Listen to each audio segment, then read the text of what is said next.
Good evening, everybody. Good evening, everybody. It's been a minute. Uh, it's been a minute. I'm glad to be back. It is. I was getting ready to say it's the Patrick Schaefer show, but it's not the Patrick Schaefer show. It is. This is Love Again. It's the Love Again podcast, and I'm glad that you're with us. Thank you all for everybody who reached out to me, who have been discovering the episodes, new followers we have. Glad that you're here with us and you join the train that's moving down the track. And to all our day ones, thank you for always rocking with me. I appreciate it and all your feedback. Thank you for being patient because over the summer was cool, and then I transitioned back to DC, and so I wanted to get settled, and I think I'm settled now. So we're going to get back on the train and ride it out through the rest of the year. I'm excited about the rest of the year. I'm excited about today's show, and then there's some great conversations we're going to have with some wonderful, interesting people coming up for you. So. Just bear with me through this semester because I got stuff going on, and but it's my endeavor through the rest of the year to have um, our weekly conversations with each other. I have an idea before we get into our interview. I have an idea about doing a special show around the holidays. I know it could get difficult for single people. When it gets difficult for married people too. But that's a whole other conversation. Uh, but it could get difficult for single people through, hey, Victor George. I think he's saying hello to you, Commander. That's not for me. I think that's for you. But I'm George, gonna let y'all work that out on y'all. that's it. That's all I Clearly, got. I'm not gonna get in that. I'm gonna let y'all have that. But we gonna do this. I have nothing. But I'm thinking about doing a holiday show, and I want some of our followers to come on and talk to me, and we'll keep each other company through the holidays. It can be a difficult time, um, and it just depends on how we manage that emotional space for ourselves. I know a couple of times I've had a couple of holidays where I just blocked it out. It worked, and so maybe you do that, or maybe you don't do that. However, we'll have some interesting conversations about being single and alone during the holidays. Unless between now and then, you all cuff somebody for the season, which I'm not. That's totally on you. Hey, it's that time is approaching. Do what you got to do. I'm That not time, mad at nobody. But if you haven't drafted anybody, selected somebody by the holidays, maybe you would want to come on and be with us, and I would that would be I think it would be a great conversation for us to have. Hey, Darshell, all who are checking in, good to see you. Thanks for hanging out with us today. Though I'm interested, I'm excited and interested in having this conversation. She is a new friend that we met, and I'm grateful for new friends. I'm actually grateful for the capacity to still make friends. yeah. And I have friends that I've had for 35 years now, and some longer. But new friends are great, and I think it reminds us all that we have the ability to connect. In meaningful ways. And so she's a new friend. She's a singer. She is a mother. She is Christian. She's a million things. And I'm glad that she's here with us today. And so I want to introduce you to my new friend, Krystal Broussard. How are you? I'm well. How are you? I'm good. I'm good. Thank you for coming to hang out with us today. Thank you for that kind introduction. That was Well, that was so sweet. it's what we do. I try to refrain from like being real churchy. Like we present to some and introduce to others. Woo. Oh, gave you a good thunk. Right. So I don't want to be like we're in church. But how are you doing? I'm well. I am well. I am well. Good. Thank you so much for having me. It is truly, and see, I am churchy, so It's okay. it's truly an honor, huh? To have been asked to be a part of this show. In Jesus' name. Well, we welcome you. Welcome you once. We welcome you twice. Welcome you 3 times. In the name of Jesus Christ, Amen. Glory to God. That's all I got. Okay, good. Glad we got that out of the way. Um, thank you for hanging out again, and you're in Texas. How are things there? Things are well. It's hot. Hmm. It's really hot. And, Hmm. um, that's all I got. I mean, I don't know. Yeah, It's just hot. yeah. Well, you live in the desert, so it's supposed to be. Thank you for reminding. You're welcome. You're Thank you're, you're, you're welcome. You're a person of the desert, so yeah. But let's get into it because I have a million questions. I won't ask all of them. you. Okay. Um, I, I always start here is that my question to you: if someone asks you to give your origin story, um, who are the people who played a big part in shaping the younger you? Um, and what was that experience like as a young girl, as an African American? Um, and if faith played any role in your earlier uh, formative years. Just out the gate, I love it.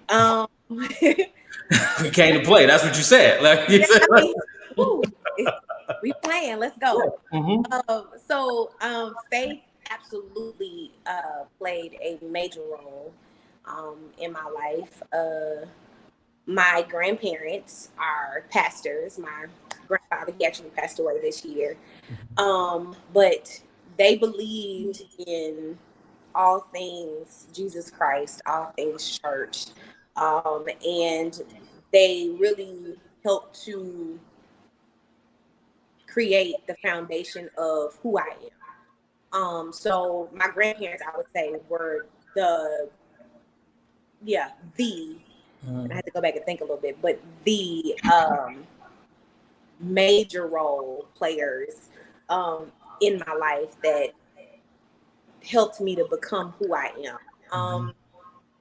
I've always sang, I've always, you know, been very outspoken, and I would get in trouble for it growing up in school. My mom would beat the crap out of me because my teachers would be like, she's so smart and she's so this and she's so that, but she talks so much.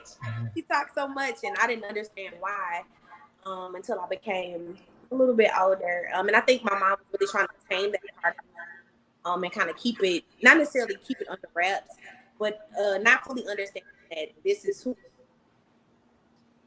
who I am. And my grandparents really helped her to understand that because I have the gifting, the anointing that I have, she needs to be able to do this. We can turn it around and make it a little bit more positive, but she needs to be able to express herself, talk, be able to share whatever it is she needs to share because she's the light. And they helped me to realize that. So it's not many people that played a major role in my life. I've never really been around a lot of outsiders. My mom was really protective of me growing up because of some of the things that I've gone through in my life, which my mom really never found, surprisingly, until I was maybe, I think I was 27 when I shared a few things with her that happened to me. And she was really surprised. But the reason why, and I think in me sharing that with her, it really helped her understand that it didn't matter how much she tried to shelter me.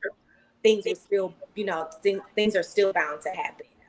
But she tries to keep me away from a lot of outsiders and, just really try to keep me honed into church and just there majority of my life because I was a light, if you will. And that's what they would always say. They would always be like, you're so gifted, you're so talented. You need to be focused on doing the will of the Lord and this, that, and the third, and all of that. Not realizing while I'm doing that, other things are happening. and I'm becoming, and things are being awakened, and all of these different things are transpiring. But I'm talking a little bit much, but yeah, that's I guess you could say that's the gist of who I am. That's the origin. I come from a place of just faith based. Mm-hmm.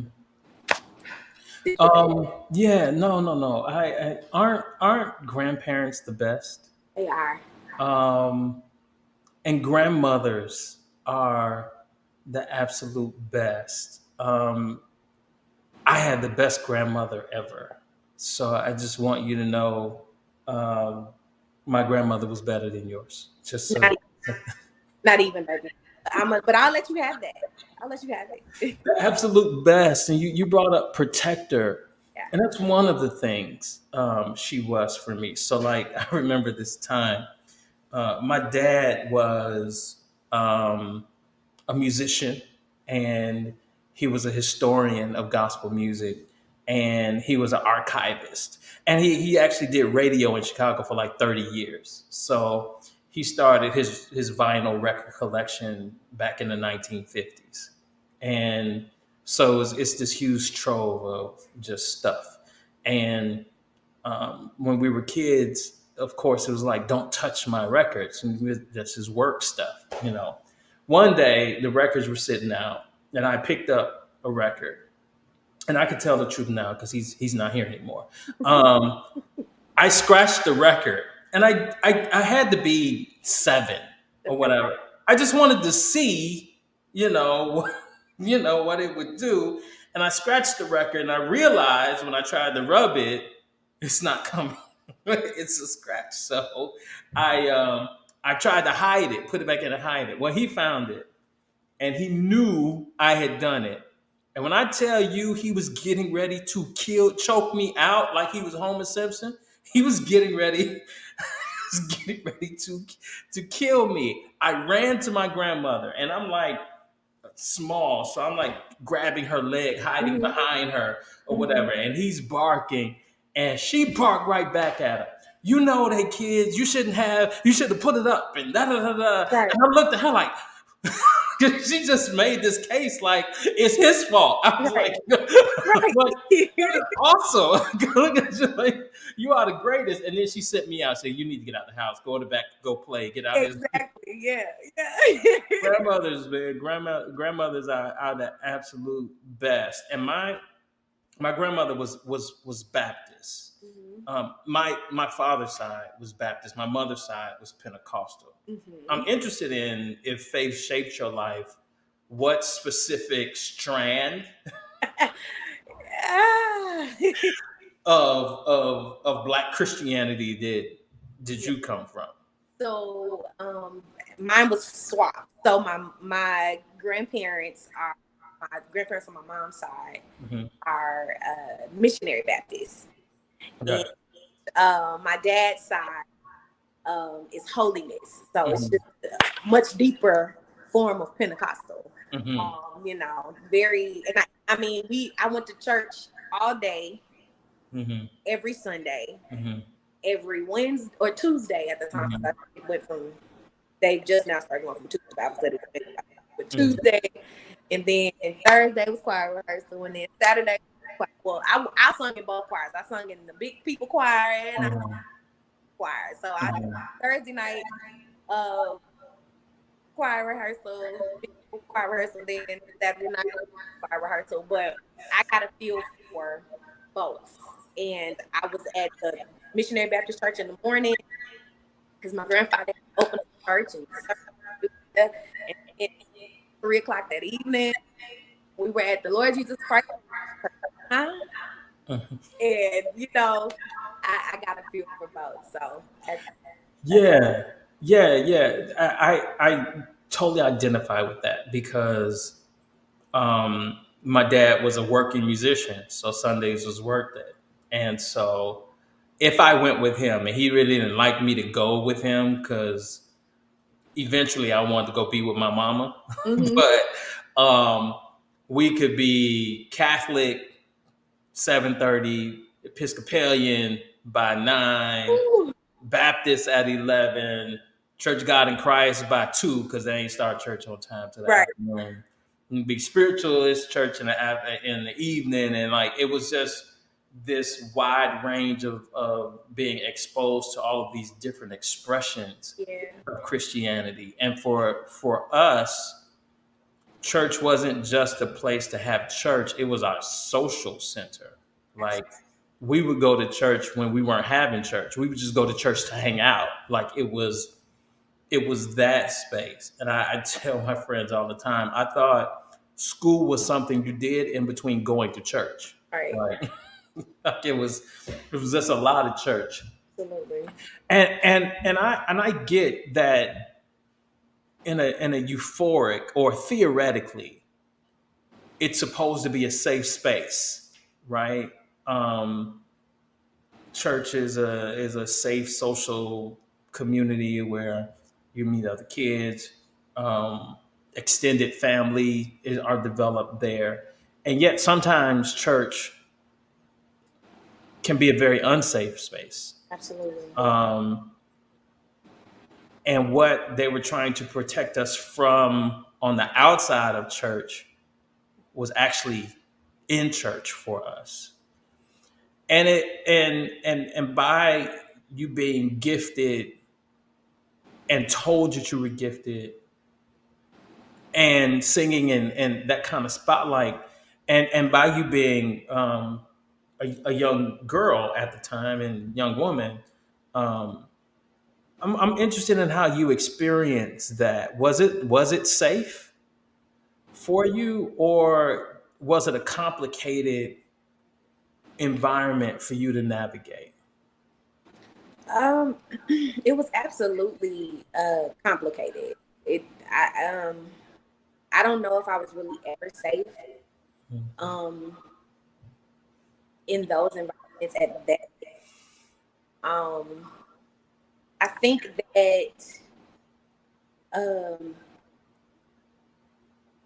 I experienced a lot of wandering eyes from both old men and young boys. And while the old men would cover it up with, give me some sugar or, come sit on my lap, um, the young men were more expressive, you know, uh, they would just, we would go in the corner, Mhm. find a little space and kiss a little bit or, Mhm. whatever. So um, it absolutely was not safe. I don't think it was. Now that I'm Mhm. older, that it wasn't a safe space because everybody in the church was trying to make sure that they were on. You know what I'm saying? So a lot of times, the children when they got into their modes of playing and doing whatever they were doing, the grown folk were off doing whatever they were doing, and a lot of the times they were doing jacked up stuff too. So Mhm. you know, I can't say I really felt like super protected.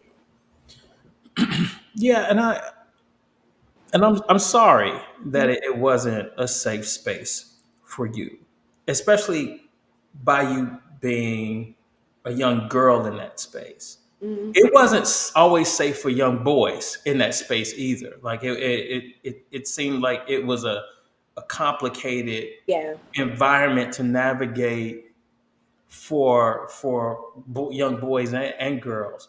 I am amazed sometimes that whatever we experience early on in those formative years, that we make decisions as adults to still be a part of the church, Right. right? Um, there were some of my friends when we were younger who experienced some things, and I saw some things that I didn't know how to articulate. Mm-hmm. You see some engagement that is very inappropriate, Absolutely. but I didn't feel like I had the power to say anything or the words to say anything. Absolutely. And sometimes it wasn't even what I realize now, what I was seeing was not just that it was hidden, but sometimes the mother would allow the daughter to be in an unsafe space. Yeah. Um, and so I'm always interested in us who have this background, Like, why did we stay? Yeah. Um, and are we grateful that we stayed, Mm.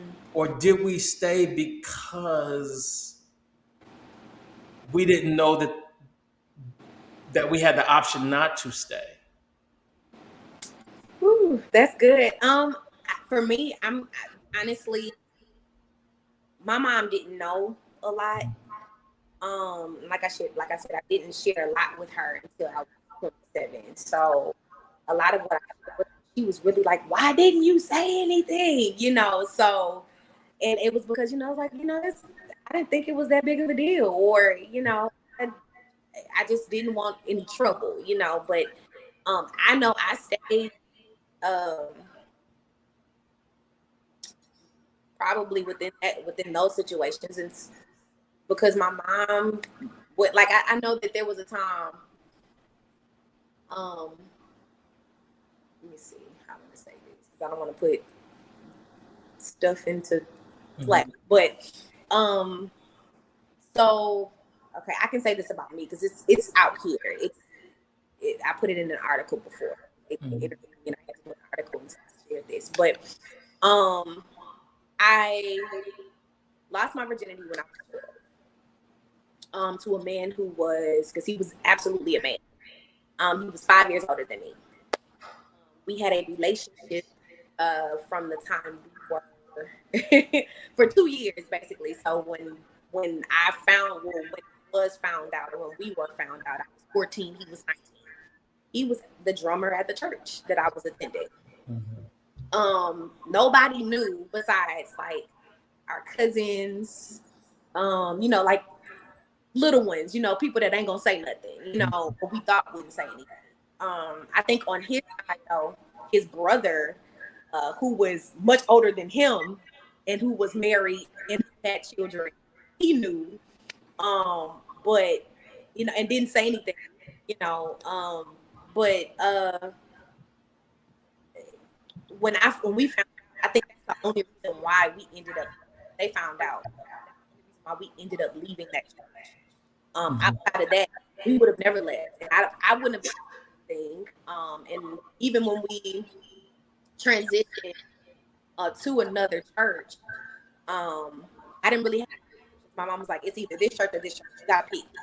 That's the only option I had to pick between two churches. And I told my mom, I was like, "I'm not going to this church. So, we can just go over here." And I got really tired of being at the church that we ended up at.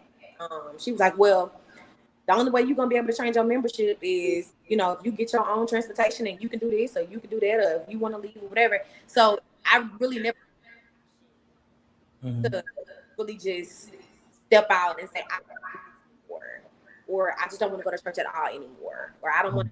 I never really had that option. And I think I stayed really and truly because that's all I knew. That's really all I knew. I didn't know anything else. Yeah. It's not until now that I'm like, I don't feel like going, so I'm not going. If I Yeah. don't, so it's that. I I so when I was younger, I I saw this inappropriate relationship that my pastor at the time had with a friend of mine. Um, and again, we were all 14, 15, 16 years old. So we were, very young to some things. And I saw it happen, and it became public in the church. And it was very devastating because my pastor was like Jesus to me. He was just amazing. And he eventually went to jail for it. And so, but in the very beginning, it was very bewildering, and my parents didn't really talk to me about it. Um, and perhaps they were trying to shield us, or trying to keep whatever innocence we had left. But for me, I was just very observant, like, and I knew what was going on, and nobody said it. And then it broke, and I was like, oh, well, yeah, it really was. And so there was about 3 years, 2 years, 2 or 3 years 90 to 92, 93, something like that, where I didn't go to church on Sunday morning.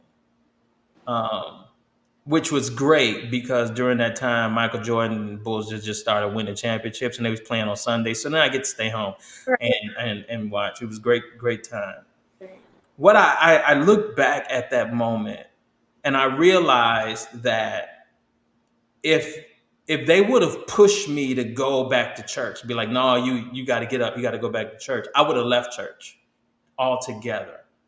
But they allowed me the space to kind of pull back. And when I was ready to re-engage and I was ready to go back to a church on Sunday morning, it was easier for me, even if I didn't know that other people did other things on Sunday morning. Because how would I know? Like there was something else to do. It was just church. That was to me the only thing you did on Sunday morning. But um, I just realized now, and I think that's the wisdom of my parents. I think they knew me and my tendency to be quietly rebellious. That if they would have pushed me, I would have I would have bucked. I would have rebelled, and I'm not sure if I would have kept Jesus with me in my life, much less go to church. And so I appreciate that it is a complicated space for children and young people to be in, and it's also equally as complicated for parents who are parenting young kids in that space. Um, so to this end, though, my next question, and I always ask this of my guests, is that who taught you about love?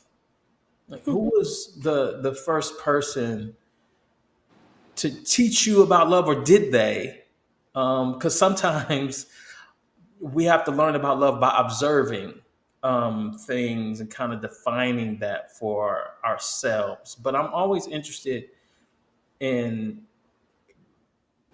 how we first were introduced to the idea of love and what was that, and was it good or was it bad, or did you have to throw it away eventually and come up with your own definitions? Like, what was that for you?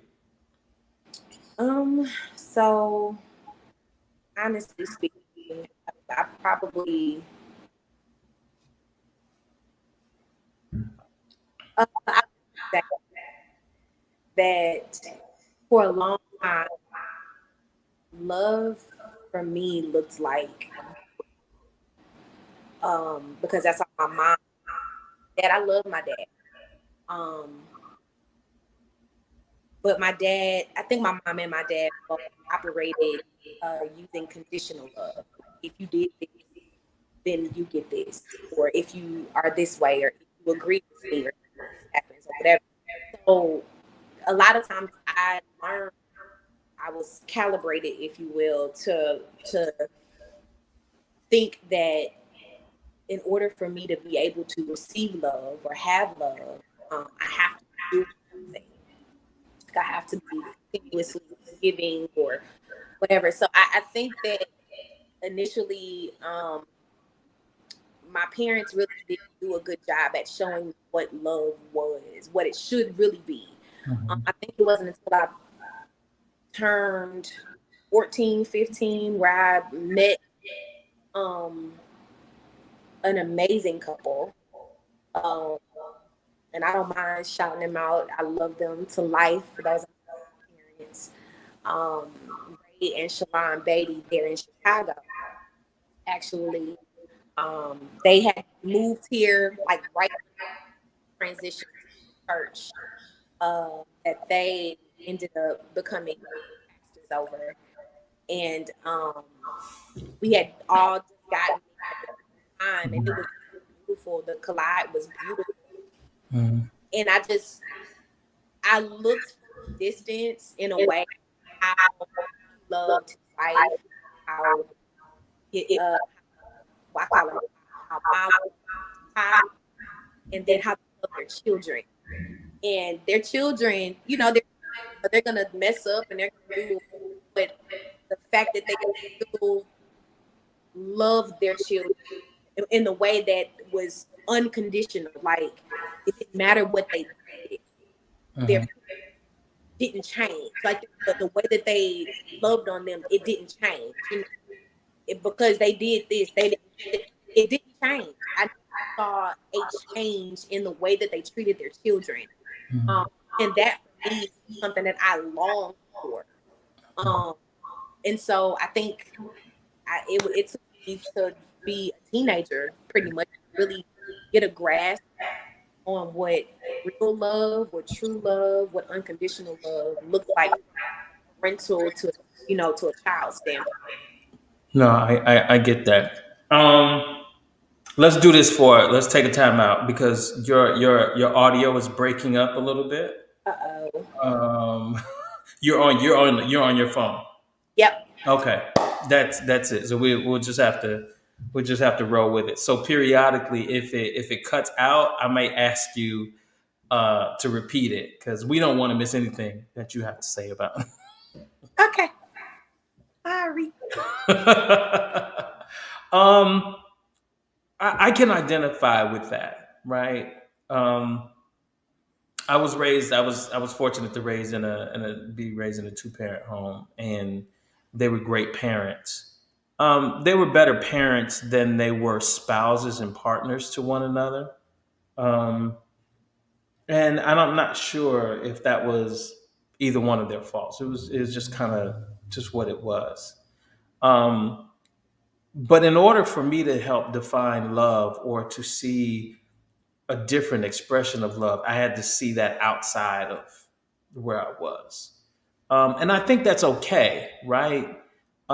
Because for what you said, this couple for you at a very early age supplemented what you didn't have at home, right? And I think that is our human experience, and that is our spiritual experience, right? That when we lacked salvation, Christ was our supplement. When we can't do what we need to do, then grace becomes a supplement. If in our bodies we don't have the sugar levels that we need to have, we take insulin because that is a supplement and gives us what we need so we can have it. And so I don't I don't put pressure on my parents to be everything because I was raised in a village, right? And I had these people in my life who gave me what I was lacking in certain areas. Um, one of those things, and that is just is what it is. And I'm gonna testify to this till I'm not here or I forget. Um, that the Cosby Show and Heathcliff Huxtable. It wasn't. It was what they did and what the picture was and what the art was that you had these couple who could talk to one another, right? And they could even have an argument with one another and not demean and berate one another.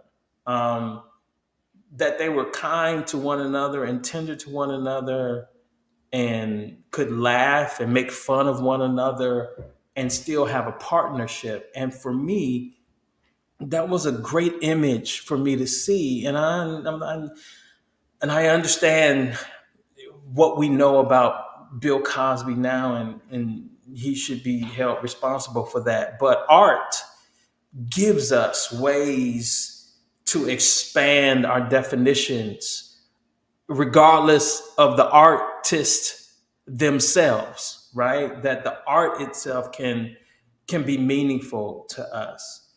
And so I want to complicate that a little more for you because it is one thing to grow up in church. It is one thing to be a young person in church. It is another thing to be gifted. And it sounds like you at a very early age. And so here's the beginning question. Did you realize that you had a gift before everyone else, or did they see it or hear it and say, oh, you have something, you're gifted? Yeah, I think it was the latter. Mm-hmm. I think it was the latter for sure. I just liked doing what I did. You didn't like what you did? But I just liked doing. Mm-hmm. I probably am gonna need to go get my earphone so that you can hear You me. could do that. That's a great idea. We can pause for a minute and we Yeah, can go right ahead. let me go grab those so you can hear me more. Absolutely. That could work. That could work. This is what happens when we do live. But thank you all for giving me that feedback. I thought it was just me, um, but of course it's not me.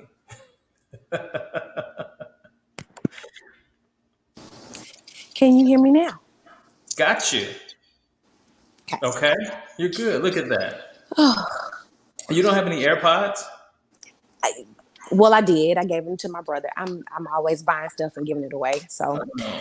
yeah, and then I have my Beats over there. They haven't been charged. I've been working out, and so Mm-hmm. I'm very terrible at Yeah, you gotta keep. keeping them No, charged. here's the thing. I have AirPods too, but for this, for this kind of utility, the plugins work much better. The Hmm. microphone is much better than the AirPods. So anyway, Hmm. so thank you for that. That's great. No problem. No problem. Victor, you was going to say something, but you didn't. So it's okay. So And you know, and I wish you would. yeah, And that's it. That's all I help got. out. Do That's all I got. I so. wish you Getting would. back, so they recognize that you had a gift. Hmm. I'm always interested, and you were a kid, right? Yeah, my mom told me I started singing maybe when I was 5, Hmm. maybe a little younger than that. They recognized it when I was maybe 2, but didn't actually get me acclimated to like singing and really being in a choir around other singers until I was maybe 5. Hmm. Hmm. I'm interested in people who are gifted at very very young ages, and I have observed in other people's lives the way the gift has an effect on them and the gift has an effect on other people. Um, Michael Jackson learned very early on that he could move people with his gift, right? Hmm. Um, that could that I and adults clamoring for his attention and wanting him to do this, that, or the other, and finding ways to himself benefit from that. I think it's one of the things that was really an Achilles heel for him as he got older, because with that kind of attention, it can arrest your development. Right. You begin to think like the whole world, I can bend the whole world in ways I want to because I am gifted or because I'm Michael Jackson. Mm. Um, I'm interested in how you developed emotionally living with this gift. And did you recognize that, oh, I can change atmospheres, or I can get people's attention, or people want my attention because of that? So that's one question. And I am interested in, because you recognize you had a gift at a very early age, did you ever, as a young adult or adult, come to resent the gift? Hmm. That people only see me through this That means. Mhm. and I am more than just the gift that I have. Those are great questions. So honestly speaking, um, the way I developed emotionally, I would, just being completely transparent, Mhm. say I'm really insecure. I Mhm. am extremely insecure about my gift. Um, I don't think that I am as good as those that I've sang with, I've sang for. Um, I've always just been like, even being the quote unquote one of the best singers at the church I was at before I transitioned to the church that I currently attend. I didn't I didn't look at myself like that. Like they would say that, oh, you're one of the best, you're great. And I'm just like, I don't see what you see. I've never been in a headspace where it's just like I can sing or I know I have a gift or I know I've never been in that space. Like even as an adult. Even as an adult, I always feel like um I'm okay. I'm average at best. And I don't know what it is that people see. Um, I thank them for what they see. um, but that's about it. I've never just thought I could, as you say, bend the world based on the gifting or the talent that I have. I've never really ever thought like that. I've been okay.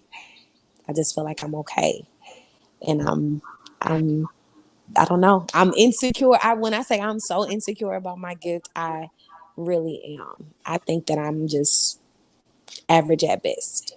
Mm-hmm. Mm-hmm. And, and I mean, and that's really it. I think that covers both questions. And the reason why I say that is because I don't, the way I look at me, the way I view me, period. I've never just been in a spot to where it's just like I just know I got it. Like I've never really been that confident in myself. Based on the fact that I've been around people who can sing their tails off, like they can run you down the aisle. They can, I'm not that. I don't have that. I don't operate in any of that. And so for me, it's just like, dang, like I'm always thinking like, should I have gone and did this a little bit more? Should I have studied this a little bit more? Should I have? I'm always second guessing, or I'm really a lot harder on myself than other people say I should be. Mm-hmm. Um, and that's really just what it is. Do you enjoy singing? I do. I mean, I find it therapeutic. It to me, there is safety when I do that. When I am in that mode or in that moment of singing, there's a lot of safety for me. So yeah, I would say I enjoy it. Well, clearly,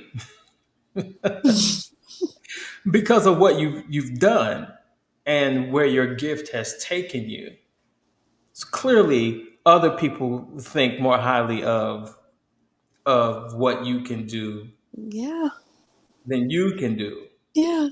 which I totally get. I totally get the second guessing of yourself, and I totally get um, being insecure about what you have. But I also know that there are moments when we give ourselves over to our gift, we lose our self conscious, right? Um, and you are in the moment with your gift, and it flows through you, and it is what it is. As it Mhm. can be as perfect or as imperfect as it is. I'm interested in how you experience um, being in front of people with a mic in your hand and you hear a cue and you open up your mouth. Are you insecure in that moment? Like I don't know what's going to come out when I start singing, or do you kind of can lose yourself in it, and then the second guessing comes after you put the mic down and like, oh, what did I just do? Honestly, I think it's a mixture of both. Like, I'm always very. I try to maybe think things through a little bit before I get ready to sing. But I never know what's gonna happen when I began to sing, and then as I'm singing, um, there are really there's really not a lot going on up here mentally for me to try to make sure I'm doing what needs to be done. I truly just allow for whatever's in the moment to take place. And then after the moment is over, and maybe there's like a playback or I can go back and watch something. I'm like, what did I do? Like, what was I doing? Like, or whatever. So I experienced, I guess, both of those things prior to and then shortly after, like every single time. Mm-hmm. Every time. There's never a moment where I don't have a moment beforehand and after. Mm-hmm. Like, That's so interesting. mm-hmm, But I totally get it. Um, I may be the same way. I don't like the reflection of myself. right. My Instagram is more filled with pictures looking out than they are selfies or whatever. Like I don't like, and there's nothing that I do or have done that I'll go back and watch it. Like because I know I'm going to pick it apart. I Mm-hmm, know I'm not going to like it. And I was like, well, there's no sense of me, uh, whether that's speaking or writing. Like I have mm-hmm, things that I write. Like once I write it, like I'm done with it. I don't want to look at it again because I am my own worst critic, and I am going to pick apart. I'm going to read it not to enjoy it, but to critique it. mm-hmm, And if I do that too much, then it's going to stop me from doing it again, right? And I'm be like, uh, somebody somewhere writes way better than me and thinks better than me and speaks better than me, and so let me just not do it at all. Like, what do I have to offer? I totally get that, but I think that whatever you have, whatever I have, whatever anybody else has, it is so unique that it cannot be duplicated.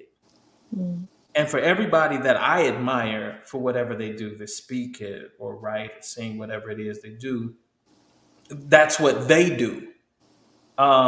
But I can do something like, and I have to talk to myself and talk myself out of not doing sometimes what I know I should do. So I totally get that, and I think that's just maybe human nature. yeah. It may be natural. It may even be fair. But let me take the conversation here. I want you to tell me about the best love you have ever experienced. Ooh. Um, wow. Okay. I would have to say, honestly, speaking, you guys can hear me okay, right? We got you. We got you now. That's great. Okay. um, I would have to say that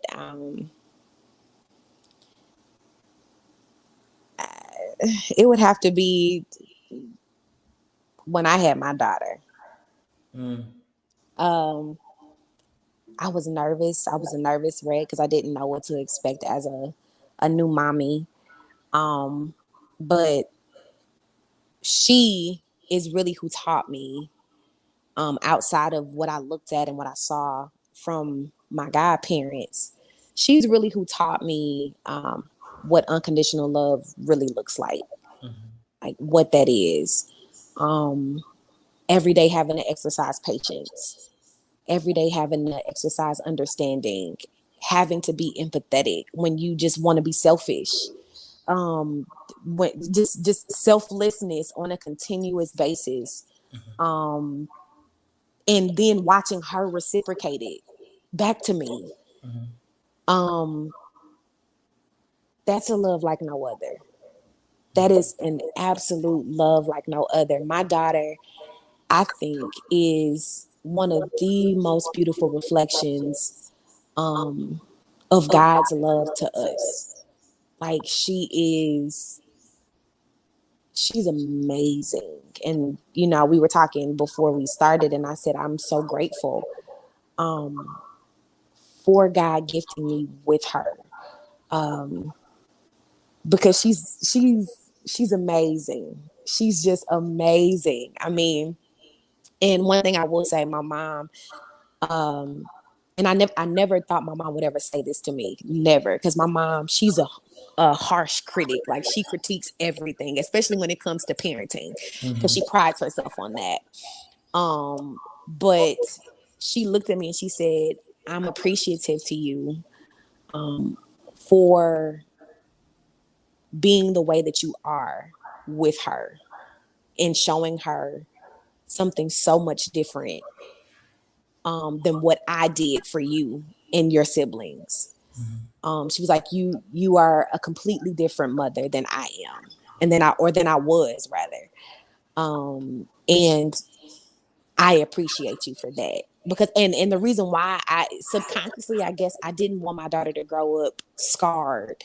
And there are still some things. I'm not I'm not a perfect mom. I'm not a perfect mom. There are times when I get absolutely frustrated. And there are times when I reflect on things that I did when she was younger, and I'm just like, oh my gosh, why did I do that? But she was patient with me, and she loved me in spite of, like, she loved me regardless. And then not only did she love me regardless, she allowed me to continue to love her. And so I would say that, to me, that's probably the best love And I've that's ever beautiful. No, experienced. no, no. That's beautiful. And I know that's honest. That's great. No, no, And no, you want me to talk about something else, but I got you. no. No. I'm gonna give you that, and that's you answered the question correctly. Mm. Um, but Mm-hmm. no, not but. And with that, Mm-hmm. that love is unique to the loves that we have in our lives, Mm-hmm. because and not to say that everyone who has a child is by default a good parent, because we know that's not, that's not Absolutely. true. And everybody that can have children doesn't have anybody any they should not be parents. Mm-hmm. So that's, I'm not saying that, but I think in the best case scenario, in the perfect scenario, that love is can be natural, and it's easy to love what we can control. Mm. I think that in our relationships, let's say your relationships leading up to um, the maternal love that you had, perhaps wasn't as Yeah. fluid. It Uh-huh. wasn't as Absolutely not. just a tad bit more complicated, perhaps. Mm-hmm. Yeah. And to find love in our relationships, right? That, we can date and go out, and yet we're looking. Our soul is looking for something, for someone, for the eyes to look back at us and connect. Mm-hmm. And that's what we have. And sometimes we have that, and we don't get to keep that. Mm-hmm. Um, and so love can be fleeting in those ways. Mm-hmm. In that framework, have you experienced a, a love that had opened you up in ways, in your heart, in your spirit, your soul, in ways that you hadn't expected? Oh, I think everybody has. I think everybody has experienced that before. Not everybody has I, experienced. and that's why I said I think, maybe Yeah, not. yeah. So, I would say that I have. Um, yeah, I would say that I have. How do I want to say this? More recently, Hmm. began to have the opportunity to experience that. I thought that was going to be the case when I got married to my now ex-husband. Hmm. Um, because it started off that way. It started off so good, and it was so, we connected on so many different levels outside of just the physical. Um, but of course, like my mom said, you don't really know anybody until you're maybe a year or two into something, and then because initially it's your representative that you're meeting, and a year or two goes by, and then you really get a chance to see who this individual is. And I would have to say it was hell on earth. But after divorcing and really kind of reintroducing myself into the dating pool or whatever, I would have to say that more recently, I have began to experience what I think is probably some of the best love that I probably could have ever received in my lifetime as of now. I mean, outside of just somebody who understands, somebody who accepts, somebody who receives, somebody who gives. For me, and I don't want to give too much away, but they're teaching me how to be able to enjoy and really receive the little things, like, because everybody's looking for something so deep and you want that. I want that.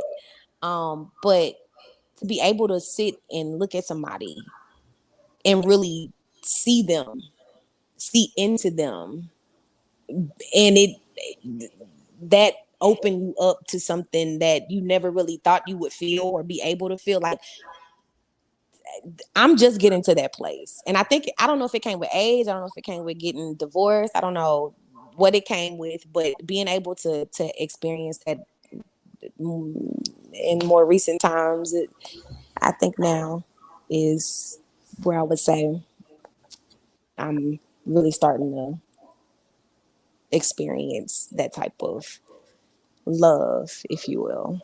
Yeah, no, and I'm glad you have that for yourself. I think that love is rare, right? Mm-hmm. Um, and that when we can connect with somebody and experience it, Mm-hmm. um, that's precious, right? And we should treat it that way, because you don't get that with everybody. Right. But and as I've gotten older and been more reflective, there are ways in which divorce can break us, or it can break us open. And what I mean is, there are some people who never get over their divorce. Like, they're broken and they're shattered and can't do the work, won't do the work to kind of put themselves back together. Or divorce can break us in ways that opens us up to the idea of what real love is. I know what I thought it was. And clearly it's not what I thought it was. Absolutely. But it is something. And at least I know now after divorce what love is not. Right. Even if I don't know what it is. I know it's not this. Right. And so it can break us open and it can grow us. I'm interested in how you experienced your divorce as a woman, which that's a very different experience. As a Christian, with that's a very different experience and complicates it, so many different levels. Mm-hmm. And how did you grieve that loss? Was it healthy or unhealthy? What was that like? What was the recovery from that for you? Um, I think that for me, the experience of it was absolutely devastating. Like, one thing I always said was that when I got married, I didn't want to marry with the thought of divorce Mhm. on my mind. And to be in that spot fairly soon after marrying, um, it was it was embarrassing, number one. And it wasn't so much embarrassing as it relates to being a Christian or whatever the case is.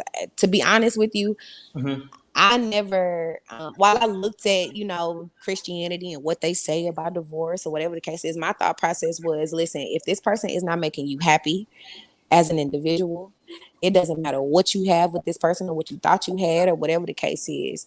If they're, abusing you mentally, emotionally, physically, however, or whatever, in whatever capacity, get out. Mhm. So Christianity had nothing to do with my thought process as it relates to divorcing.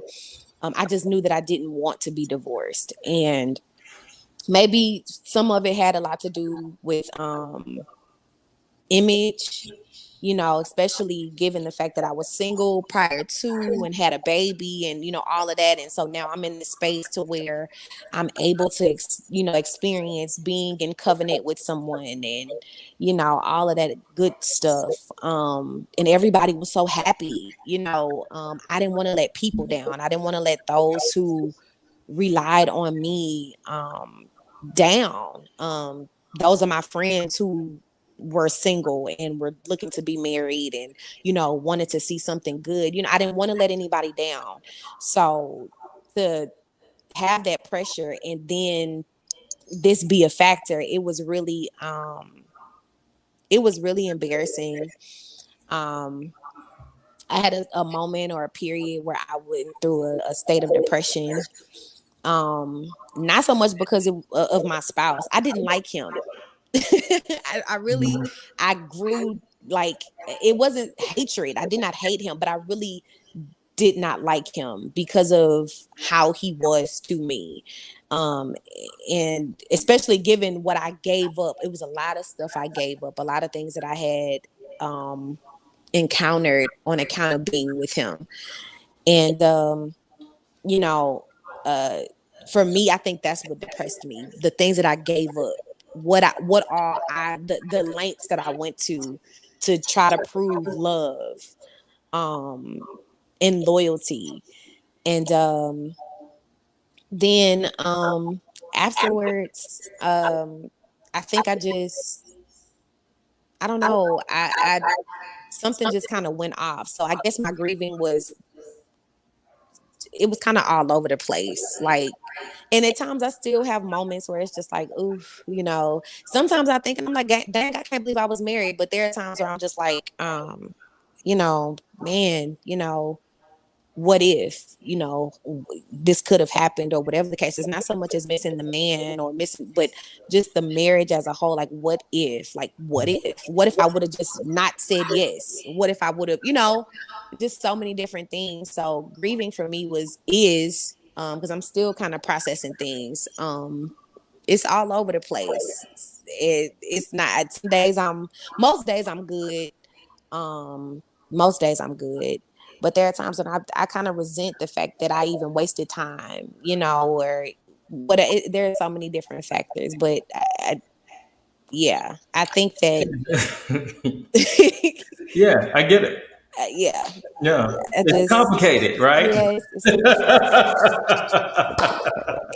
It's absolutely complicated space, and I think that when we add faith and church to it, for all the reasons you said, like people are looking at me, and you have a big church wedding, and you made vows, and you're supposed to, keep them and covenant, and we take into marriage this performative Yeah.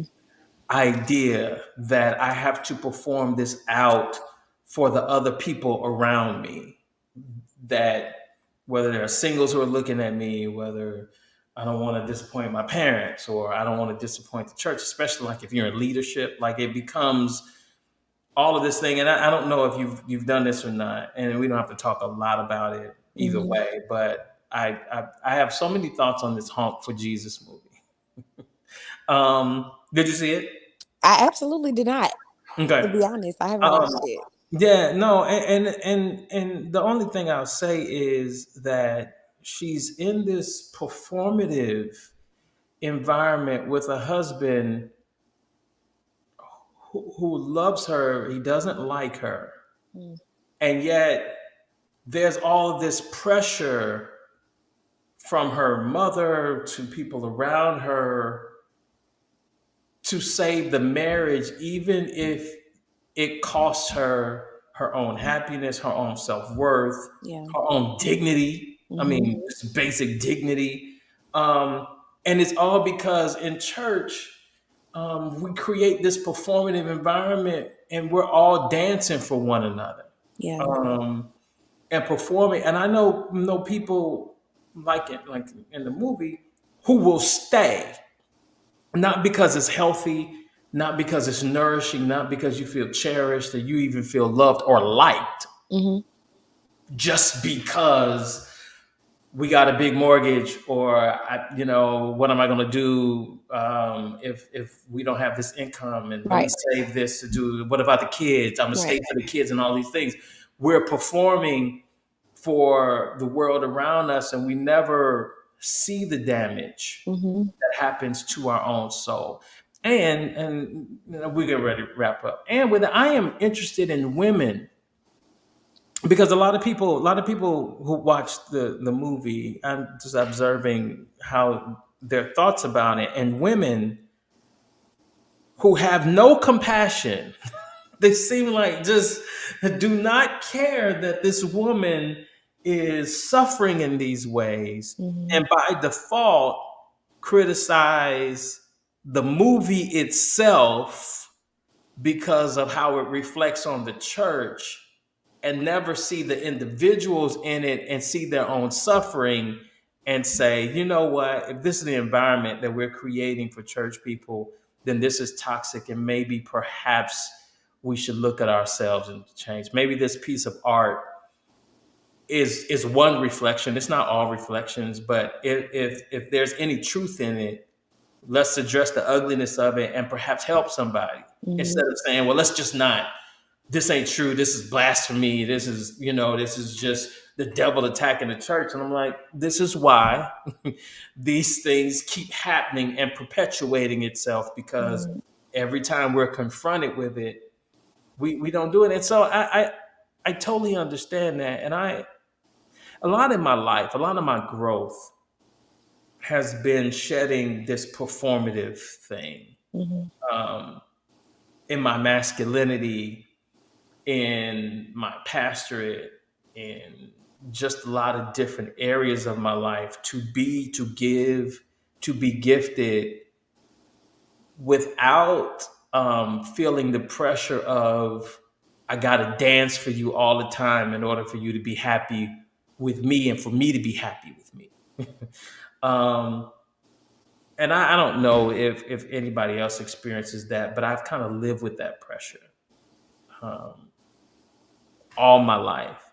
I'm not finna. This is not my therapy session. I have my own therapist, but I think as a middle child, which I am, you feel invisible, Mm-hmm.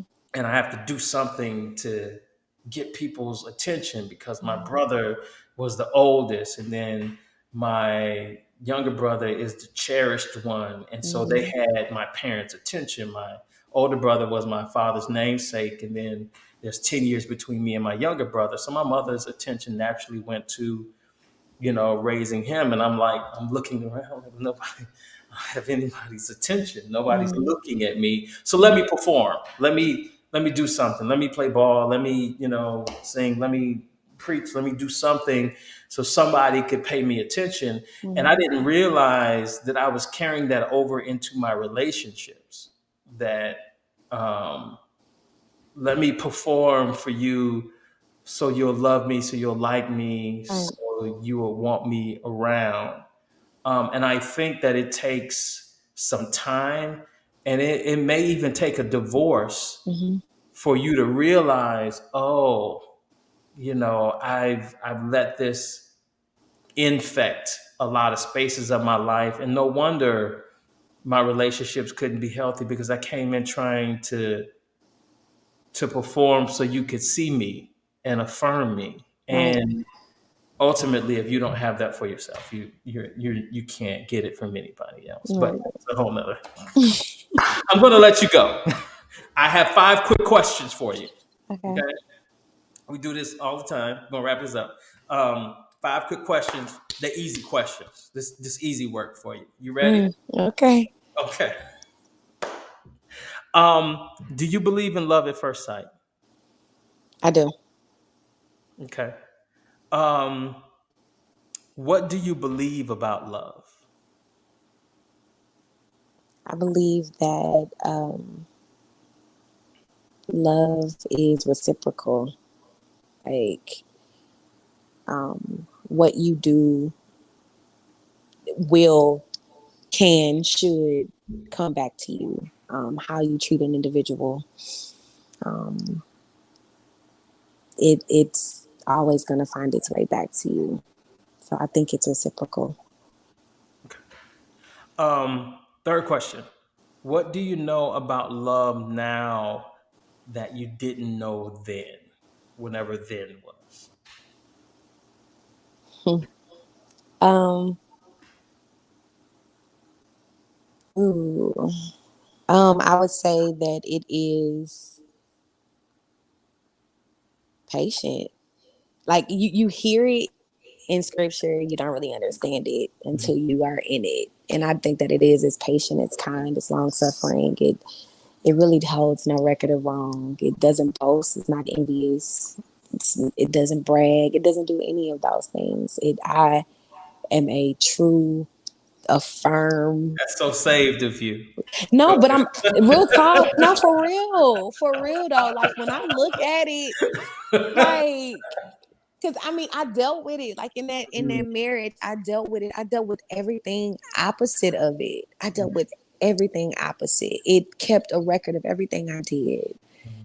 It wasn't patient. It wasn't kind. And then understanding that I'm the person that's giving that, or I'm trying to give it, but I can't because it's never amounting to anything. It's never enough. Understanding that now in the place that I'm in, like this is really what love is, and being able to get it back. This is really what it is. That's the truth. That's the truth. Okay. That's what it is. Wonderful answer. Fourth question. What makes a good lover? Um, One who's willing to learn. Um, yeah, that I mean, as long as you are able to take some time to really understand me, who I am, what I come with, um, and learn some things, you'll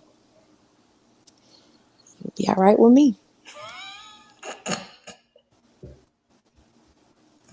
Last question. Last question. Where do you find joy? Ooh, well, that's a good question. Um, uh, Honestly, I would have to say, um, being with the people I love. Mhm. Being with the people I love, I really find joy in making others happy, being around them, spending time with them, um, that sort of thing. That's awesome. That's beautiful. Thank you You're for welcome. coming on the show and being with us. I appreciate you taking out your time. Um, if people wanted to connect with you and hear some of the music, we didn't even talk about all the people you sang with in your travels. You had to come back, then we'll get into Okay. all of that. But if they wanted to connect with you on social media, where could they find you? Two places. Mhm. First, Instagram at I am Krystal Broussard. KrystalBroussard. And on Facebook at Krystal Broussard. Mhm. That's it. That's wonderful. Last question. I meant to ask you this before Hmm. we started. Do you have anybody in your family named Chris who perhaps is a journalist who covers the NBA? No, everybody asks that question. It's a fair No. question. No, I No. don't know many I've Broussards, so met I him quite a assume few you all are times. related. I've met him a few times, but Uh-huh. no, he is not a relative. Okay. All right. Right. Okay, good. Because I may not have a horribly nice things to say about him, but I was going to make it. I was going to just for use. If he was related to you, then I was going to, eventually it was going to come out. But at least initially, I was going to be nice about He's not. He's he's not a relative of mine. it. Okay. Good. That's good. I'm great. Oh, okay.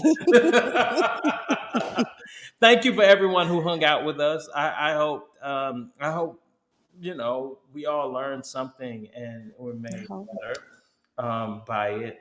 I think that's what great conversation does. And so, thank you for being a part of our conversation. Everybody who checked in online, all of you all, thank you so much for taking some time to be with us. Krystal, again, thank you for being open and sharing with us. And hopefully, it wasn't a horrible experience, and you might want to come back again, and we could talk about some more things. Yeah, I mean, thank you for having me. I hope I was okay. I don't, You were great. Okay, thank you. There it is. Thank you.